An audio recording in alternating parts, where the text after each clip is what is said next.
오늘 집계된 전 세계 코로나19 바이러스 누적 확진자 수가 312만 명, 사망자는 21만 명 수준입니다. 코로나19로 그간 경쟁 관계에 놓인 국가들 간의 갈등은 더욱 깊어지는 양상입니다. 오늘도 황재현 기자와 이야기 나눠보겠습니다. 어서 오십시오. 안녕하세요.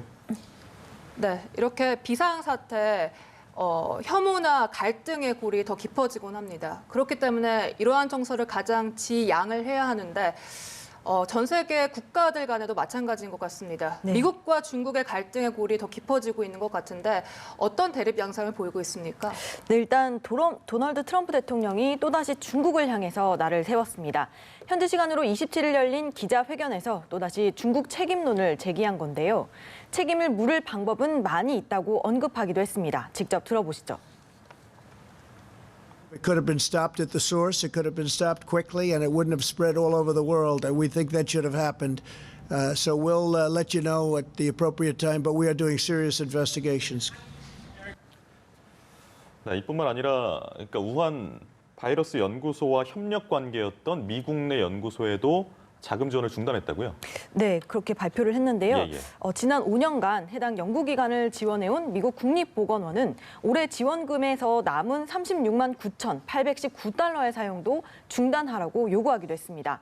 이렇게 갑작스럽게 지원을 중단하는 건 이례적인 일로 알려졌는데요. 현지 언론은 해당 연구기관과 우한 바이러스 연구소의 협력이 논란이 됐기 때문이라고 분석하고 있습니다. 박쥐를 통해서 퍼지는 코로나 바이러스의 위험성과 박쥐에서 인간으로 바이러스가 옮겨갈 가능성에 대한 연구로 지난 2015년부터 370만 달러를 받은 것으로 알려졌기 때문입니다. 또 2018년 낸 보도자료에는 공동 연구자의 우한 바이러스 연구소 과학자들의 이름이 올랐던 것으로도 전해졌습니다. 네, 이에 대해서 중국은 바로 새빨간 거짓말이다라면서 반박을 했네요. 네, 그렇습니다. 중국 당국은 말씀하신 대로 곧바로 이 정례 브리핑을 통해서 반박에 나섰습니다. 미국이 코로나19 방역 부족에 대한 책임을 면하고 또 시선을 돌리고자 중국 책임론을 꺼내든 것이라고 주장을 했는데요. 이 내용도 들어볼까요? 美国的政客一再罔顾事实，睁着眼睛说瞎话，目的只有一个，就是企图推卸对自身疫情防控不力的责任，转移视线。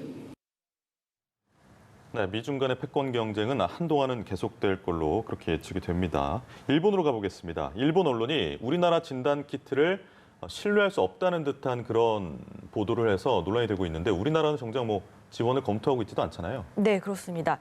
일본 아사히 신문이 한국이 코로나19 검사 키트를 제공한다는 가정하에 일본 정부의 입장을 담은 내용을 보도해서 논란이 일고 있습니다. 아사히 신문은 한국으로부터 유전자 증폭 검사 키트가 지원이 된다면 일본 후생 노동성은 이를 사용하기 위해서 국립감염증연구소에서 성능 평가가 필요하다는 입장이라고 보도를 했는데요. 자국 내에서 실시하는 검사와 동등한 수준의 정확도가 있는지 여부를 확인할 필요가 있다는 겁니다. 이와 관련해서 우리 방역당국은 일본에 제공하는 방안을 추진하고 있지 않다고 말을 했습니다. 그러면서 국내 전문가들과 여러 사례를 비교했을 때 현재 국내에서 이뤄지는 그 검사 방식의 정확성이나 신속성에 대해 문제 제기는 없었다고 설명을 했습니다. 앞서 일본은 지난달 초에도 사전에 협의 없이 한국인 입국을 막아서면서 갈등을 불러오기도 했습니다. 네. 한편 유럽에서는 이제 출구 전략이 가시화되고 있습니다. 그 확산세가 둔화되면서 확실히 이제 봉쇄 조치를 완화하는 움직임이 활발해지고 있는데 각 나라별로 상황 짚어주실까요? 네, 일단 먼저 스페인과 그리스의 경우에는 전국 봉쇄령을 다음 달 4일부터 점진적으로 완화하기로 했습니다. 포르투갈은 내달 2일까지 발령한 국가 비상사태를 더는 연장하지 않을 방침이라고 밝혔고요. 프랑스는 5월 11일 봉쇄 조치 해제가 되면 대중교통에서의 마스크 착용을 의무화하겠다는 구체적인 계획을 발표하기도 했습니다. 또 이미 지난 14일 단계적 완화 조치를 시작한 오스트리아는 다음 달 1일 외출 제한을 해제하겠다는 방침이고요. 유럽연합은 역내 국경 통제 조치를 완화하는 방안에 대해서 논의를 시작한 상태입니다.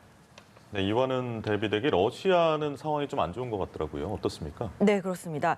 어제 중국을 넘어섰다라고 말씀을 드린 바 있는데 오늘은 이란을 넘어서면서 전 세계 8위를 차지했습니다.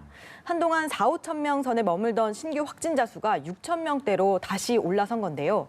러시아 당국은 검사 건수가 확대됐기 때문이다라고 분석을 했습니다.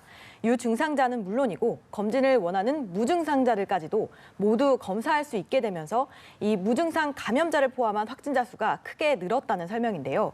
환자가 집중된 모스크바시는 급성 호흡기 질환을 가진 모든 환자에게 의무적으로 검사를 받도록 하고 있기도 합니다. 실제로 3월 초에는 하루 2,500건 수준이던 진단 건수가 현재는 15만 건에 육박한 것으로 집계가 됐습니다. 푸틴 대통령의 발언 들어보시죠. Нам всем нельзя допустить срыва в борьбе с коронавирусом. Предстоящие майские дни здесь решающие.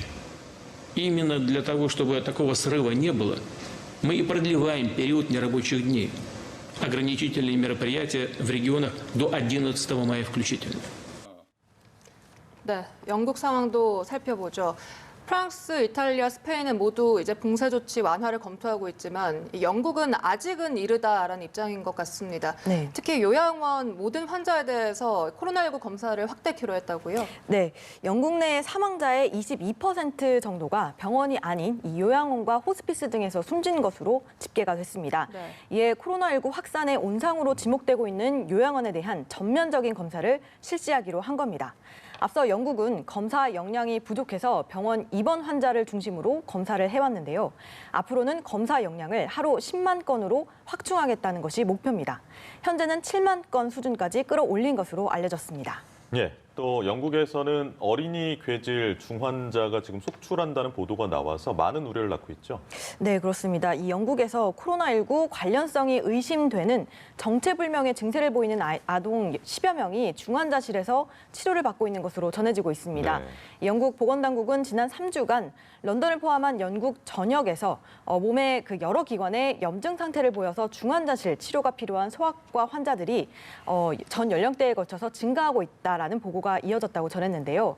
대다수는 급성 열성 질환인 가와사키병 진단을 받았고 또 여러 환자는 코로나19 바이러스의 양성을 나타낸 것으로 전해졌습니다.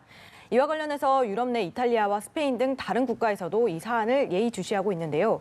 스페인 소아과 협회 크리스티나 칼보는 현 시점에서 유일하게 알려진 건 코로나19 발병 시기와 연관이 됐다는 것이라면서 네. 인과관계가 있는지 여부는 완전히 알 수 없다고 조언을 했습니다. 네, 인과관계가 있는지 여부는 아직은 알 수가 없다. 또 안타까운 사연도 이어지고 있습니다. 어렵게 이제 출산을 했는데 산모가 아이를 만나지 못하고 있다고 합니다. 이게 국경 폐쇄 때문이라는데 어느 나라에서 무슨 내용입니까? 네, 일단 이라크에서 벌어진 일입니다. 네. 영상으로만 갓 출산한 신생아를 볼 수밖에 없는 사연이 이라크에서도 생긴 건데요. 그 아이가 나오는 그 태블릿 PC를 아이 바구니에 넣어서 이렇게 모습을 보기도 했습니다. 왜 이런 일이 벌어졌는지 배경을 설명드리면 역시 코로나19 탓입니다. 이라크 바스라 출신의 이 여성은 합병증을 앓고 있었는데요. 이 현지 병원은 이란에서 치료를 받으라고 조언을 했습니다. 이에 이란으로 건너가서 출산 예정일을 석 달 앞두고 제왕절개로 아이를 낳았는데요. 이후에 20일간은 아이 곁을 지켰습니다. 하지만 병원 측에서 아이가 인큐베이터에 있는 동안 할 수 있는 일이 별로 없다면서 이제 집으로 돌아갈 것을 권유를 해서 돌아왔는데 그 사이에 이란과 이라크의 국경이 폐쇄가 된 겁니다. 아이가 충분히 건강해졌다는 소식이 들려왔지만 이 국경을 넘을 수 없게 되면서 차로 2시간 거리인 병원에 가지 못한 채 영상으로만 아이를 볼 수밖에 없게 된 건데요. 이 안타까운 엄마의 심경 직접 들어보실까요? 40 يوم كأنه 40 سنة مرت علي. أتمنى أطلع، أتمنى أروح للحدود بس هو ممنوع. الحدود مغلقة تماما. بس أتمنى أوصل وأعبر. 네, 유아용품 미리 사다 놓고 아이를 기다리고 있는 어머니의 모습 보셨고요. 마지막으로 전 세계 현황 정리해 주실까요? 네, 전 세계 누적 확진자 수는 312만 명, 사망자는 21만 6천 명 수준입니다. 미국이 102만 명, 스페인이 23만 명, 이탈리아도 20만 명을 넘어서면서 20만 1,000명 수준으로 올라섰습니다. 앞서 말씀드린 대로 러시아가 이란을 넘어서면서 전 세계 8번째 국가가 됐습니다. 사망자는 미국이 5만 8천 명, 이탈리아가 2만 7천 명, 스페인과 프랑스가 각각 2만 3천 명 수준으로 집계되고 있습니다. 네, 황정현 기자와 이야기 나눠봤습니다. 오늘 말씀 고맙습니다. 고맙습니다.